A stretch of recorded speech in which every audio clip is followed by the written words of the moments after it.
નમસ્કાર, સત્યમેવ જયતે લાઈવ ન્યૂઝમાં આપનું સ્વાગત છે।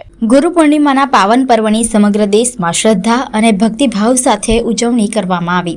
ત્યારે વડોદરા શહેરના કીર્તિ મંદિર સ્થિત પૌરાણિક શ્રી દત્તાત્રેય મંદિરમાં પણ ગુરુ પૂર્ણિમાની ભક્તિસભર ઉજવણી કરવામાં આવી હતી। વડોદરાના ઐતિહાસિક કીર્તિ મંદિર ખાતે આવેલા શ્રી દત્તાત્રેય ભગવાનના મંદિરમાં ગુરુ પૂર્ણિમા મહોત્સવ નિમિત્તે વિશેષ ધાર્મિક કાર્યક્રમો યોજાયા હતા। મંદિરના અગ્રણીએ જણાવ્યું હતું કે અહીં મહારાજની સમાધિ આવેલી છે, જેઓ ગાયકવાડ સરકારના ગુરુ હતા। તેમના ગુરુસ્થાન તરીકે અહીં શ્રી દત્તાત્રેય ભગવાનની સ્થાપના કરવામાં આવી છે। ગુરુ પૂર્ણિમા નિમિત્તે સવારે ભગવાનનો વિશેષ અભિષેક અને મહાપૂજા કરવામાં આવી હતી। ત્યારબાદ સવારે 8:30 વાગ્યે આરતી સંપન્ન થઈ હતી, જ્યારે સાંજે 8:30 વાગ્યે ભવ્ય આરતીનું આયોજન કરવામાં આવ્યું હતું।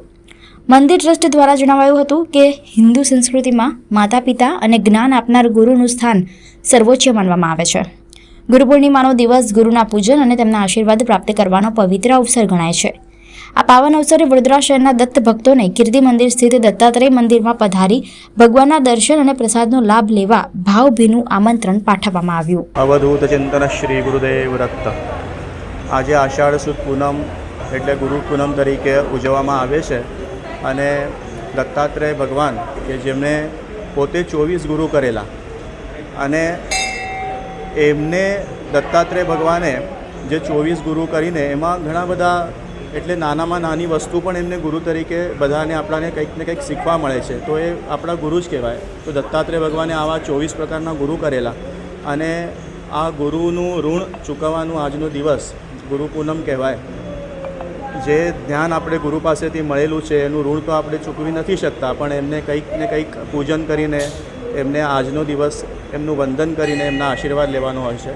દત્તાત્રેય ભગવાન કે જેવા આજે આ કુબેરેશ્વર દત્ત મંદિર છે, જેમાં કુબેરેશ્વર મહારાજની સમાધિ સ્થાન છે અને એના ઉપર શિવલિંગનું સ્થાપન કરવામાં આવ્યું છે અને એ દત્ત સંપ્રદાયના હોવાથી અહીંયા દત્તાત્રેય ભગવાનની મૂર્તિ સ્થાપન થઈ। વડોદરામાં સૌથી પૌરાણિક મંદિર છે આ કુબેરેશ્વર દત્ત મંદિર અને દેવસ્થાન ટ્રસ્ટ સંચાલિત છે। તો અહીંયા બધા ભક્તો દર્શનાર્થે ગુરુવારે આવે છે। આજના દિવસમાં ભગવાનનું વિશેષ શૃંગાર કરવામાં આવ્યો છે અને સવારે ભગવાનની મહાપૂજા અભિષેક થયો, સાંજે 8:30 વાગે આરતી થશે, ભજન સંધ્યા વગેરે કાર્યક્રમ રાખવામાં આવ્યો છે। તો બધા જ ભક્તો આવીને દર્શનનો લાભ લે। ગુરુદેવ।